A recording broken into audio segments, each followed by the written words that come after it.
Hi, and welcome to the Heuristics Podcast. This is Kobe Ben Melech. What will people say of us 100 years from now? We are just emerging from a period of history in which all human societies, at the same time, were fundamentally disrupted for about 2 straight years. Will they say that we continued possessed by some hateful spirit towards self-destruction? Or will they say that we look back in horror at how swiftly we surrendered our freedoms, and how viciously we judged each other, and took up the courage to see our humanity, complicated, tortured, and yet ultimately beautiful, and defended what really matters. Please understand, this isn't a criticism of the COVID policies enacted in real time, when none of us knew how deadly this virus was going to be, and there was no vaccine. I believe our governments acted in good faith. And for those politicians who didn't, who sowed panic and destroyed entire industries for the narrow sake of consolidating power for however long they thought it would last, well, there is a term for their reckoning with all the suffering and harm that they caused. And that term is hell. So what am I trying to say? It's simply that from the people who were terrified of COVID to the people who thought it was just a hoax, life was radically different than it was in the summer of 2019. Entire mores, like religious gatherings, meals at restaurants, campus life, air travel, for example, were suddenly obliterated. In an instant, we said goodbye to our daily routines, and we became someone else, someone we didn't recognize. Remember the run on toilet paper in the early days of the pandemic? How can anyone forget that? I recently read that almost half of American grocery stores were out of toilet paper on April 19th in 2020. Is there any doubt that these people thought nothing less than a state of nature type apocalypse was in the offing? To stack up so madly on toilet paper is to fear that the virus would kill so many people that even the factories that make the rolls will not have sufficient staff to operate for a very long while. And then what would we do when we relieve ourselves? Behave as savages? This is but one example of the kind of bizarre thoughts most of us had during COVID. Everyone remembers the first time they were tested. Just how high up your nose did that swab go? Now it's a breeze. We all look down on our friends and our family for how well they kept the rules, even though we didn't keep them to begin with. We can all cite the caseload in our country at a given point in the pandemic. Many of us laughed at Zoom bloopers. I only need 2 words to drive home what I mean here. Jeffrey Toobin. COVID even left us with priceless silver linings. Locked up in our apartment, I watched my 2 young boys blossom into lifelong best friends before my very eyes. My social circle squeezed to a bare minimum. I spent countless hours cooped up with people who I expect now to be at my side in my life's last moments. Who didn't cheer for the healthcare workers at the start of the pandemic? Who didn't enjoy showing up to work in their underwear? Who didn't marvel at the prodigious collaboration between science and industry, twin pillars of modern civilization, in the vaccine's development? There were, of course, the very dark moments of the pandemic. In the first lockdown, I was driving through checkpoints on the road. Let me repeat, police checkpoints on the road, on my way to visit a friend. I remember thinking that this is a taste of what it's like to live in North Korea, to feel like a criminal for something as mundane as seeing a buddy. How many of you rooted for Donald Trump to die when he caught COVID, as if that would solve all of our problems? How many children witnessed their parents' marriage fall apart? How many single people brooded over lost opportunities to find true love, or even just fun sex? I sometimes chuckle when I remember footage of a policeman here in Israel giving chase after someone at the beach during the first lockdown. But then I feel sorry for him when I think how he must have felt when telling his family how he spent his day.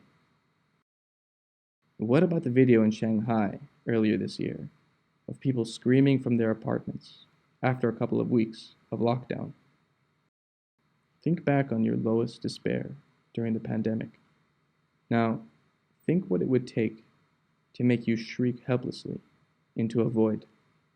Think how close you were to behaving like a mentally disturbed, homeless person. These images are indelible.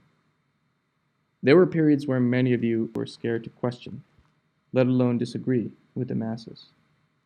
Put more accurately, there were periods where the only appropriate thing to express was sanctimonious outrage at those of us who didn't fall in line.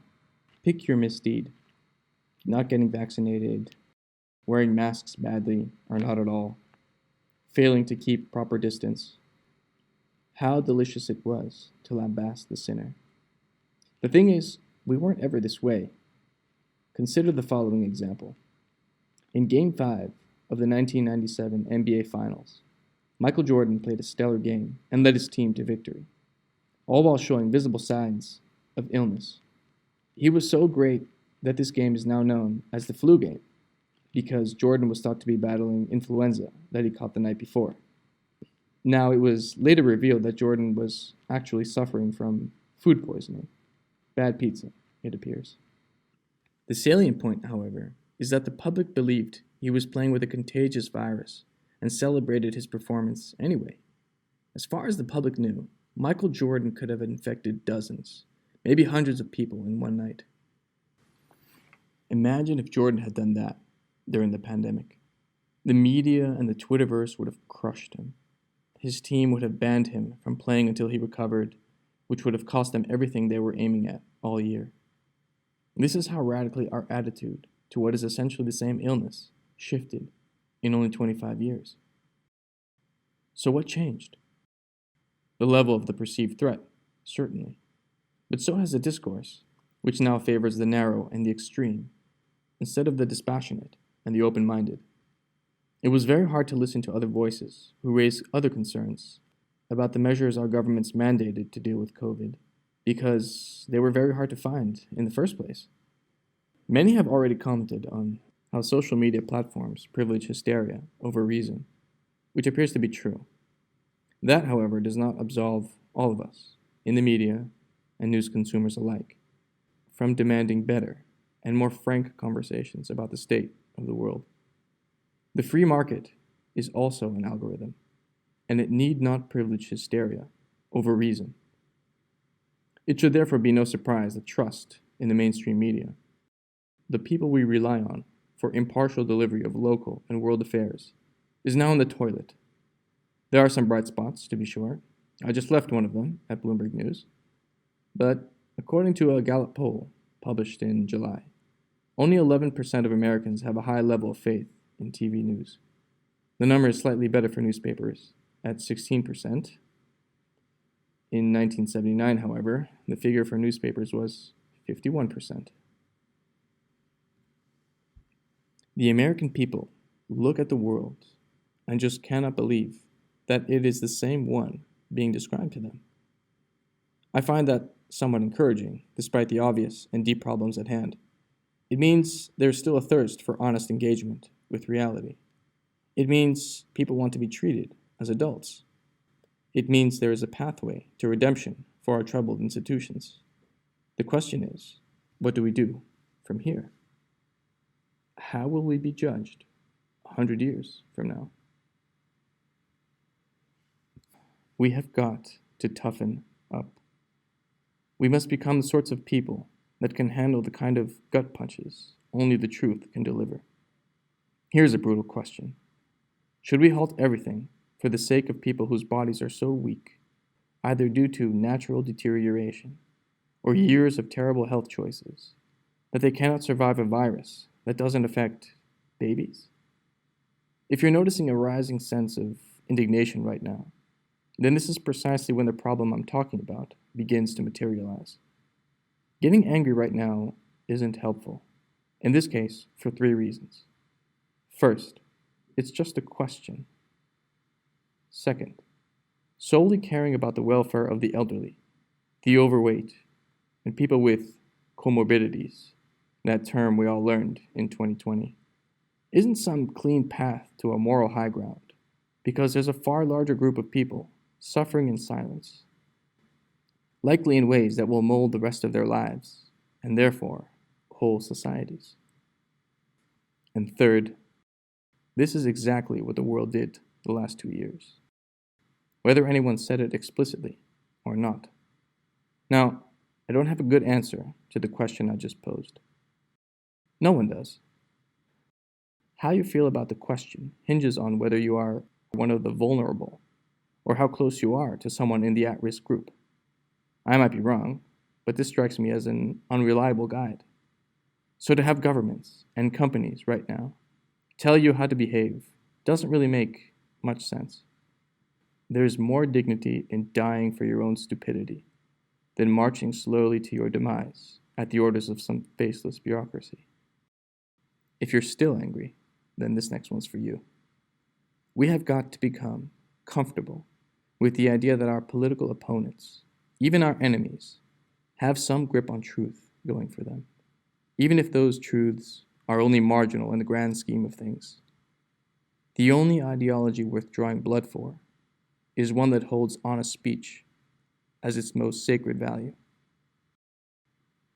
I was recently in the Netherlands on vacation. One night, my wife and I had dinner with a Dutch couple. It lasted several hours. We touched on some putatively contentious issues: transgenderism, Israel and Palestine, our innate selfishness, the role of women in society. I admit that there were moments I had to push past some feelings of reluctance throughout the night. But I walked away from that dinner with an overwhelming sense of relief, frankly. There was no threat of reputational blackmail in the air, even though I may have said some things that were, off color? Imprecise? Who knows? No one person can possibly understand the full depth of each topic. We were exploring ideas from all angles, trusting that the four of us really want what's best for each other, individually and collectively. We parted ways as friends. Which brings me to the following point. There is but one people on earth most burdened with the responsibility to man the hell up, and those are the citizens of the greatest country in history. I follow with great sadness the ongoing degeneration of American civil discourse. I mean, half of America expects a civil war in the next few years, according to a recent poll. There is no clear evidence that the mechanism by which to hash out disagreements peacefully is unraveling. And it's no wonder. The loudest voices on both left and right are lying their ways to positions of power and influence, while the sane core of the country watches their ascendance in a sort of stunned silence. Take the annoying canard that has captured many on the left, that America is an irredeemably racist country, and has been so since its founding. It has become rather fashionable to call anyone who questions this a racist. This, apart from a pedophile, is the most reputationally destructive accusation one can level at someone nowadays. And for good reason. That is because many of us, likely the vast majority of us, understand how idiotic and catastrophic it is to erect societies that disadvantage one group of people with a specific skin tone, all based on the idea that said community is intrinsically inferior to groups of other skin colors. You just don't meet anyone in America anymore who smiles and has their day made anytime they are accused of being a racist. That should give us a clue about the utility of leveling the epithet at wide swaths of the country, which, by the way, have very strange ways of expressing their racism. 94% of Americans approve of mixed-race marriages, as of a Gallup poll last September. That compares to just 4% in 1958. That is going from almost total rejection to near universal acceptance of black and white families in less than one lifespan. And if the polls are reliable, the question becomes, what kind of racists would want to create a society that deliberately discriminates against people that could hypothetically be welcomed in their own family. Yes, America's history contains hellish low points. Slavery, Jim Crow, the Three-Fifths Compromise, redlining, and drug laws that disproportionately target and incarcerate young black men.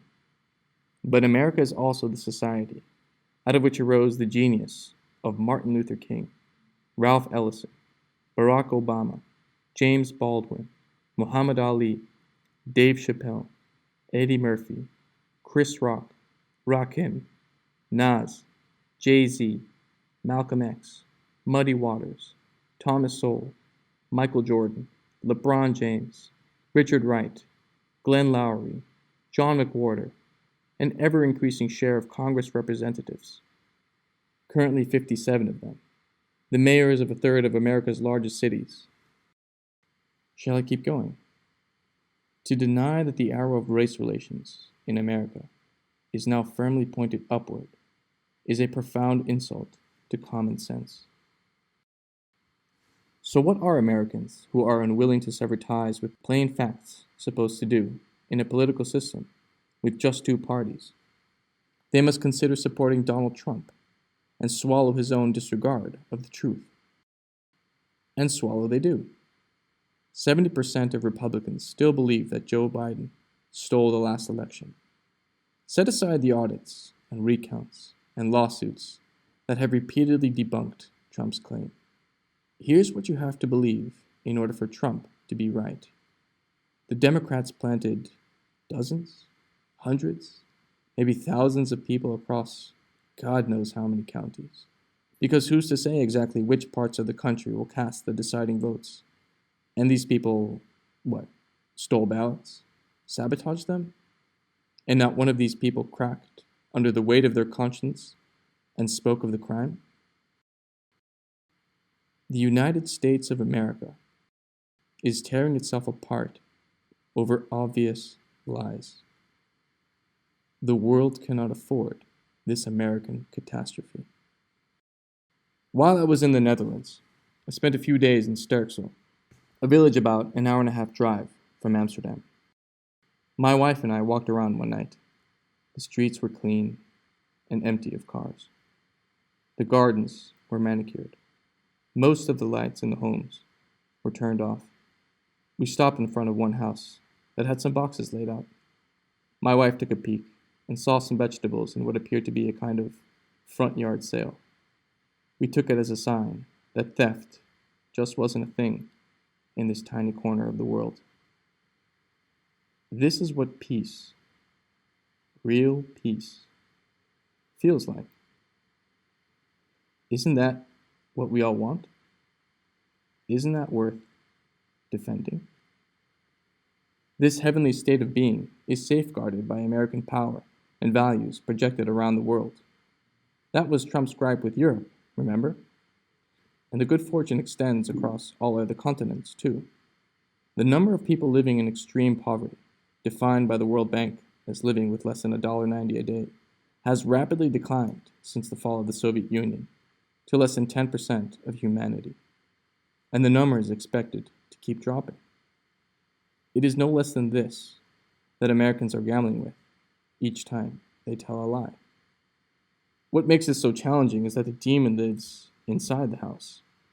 It was easier, in a sense, for the great generation of World War II, since their enemy was external.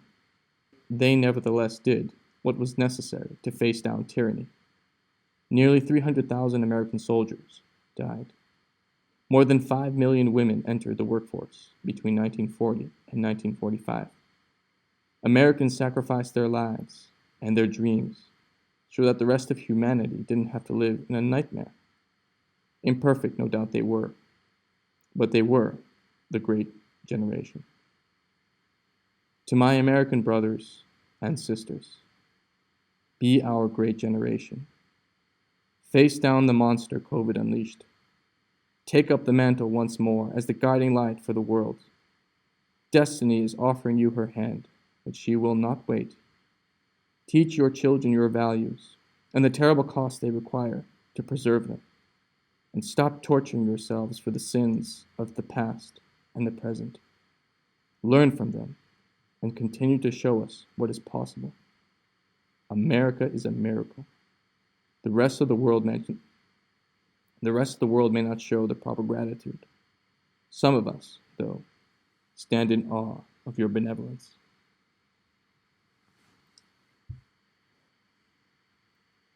How will history judge all of us 100 years from now?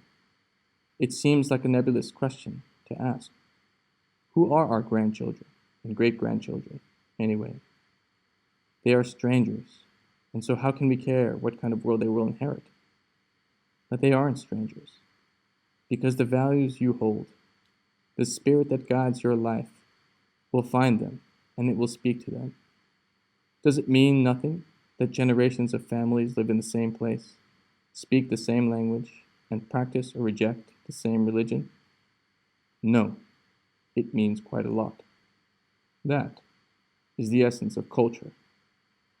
We are in the course of determining the fate of our grandkids, at least in part, at this very moment. The way we emerge from the pandemic will be decided by what we choose to elevate as our highest values, and not in some top-down fashion. None of us can escape bearing the burden of honest and open relationships with one another.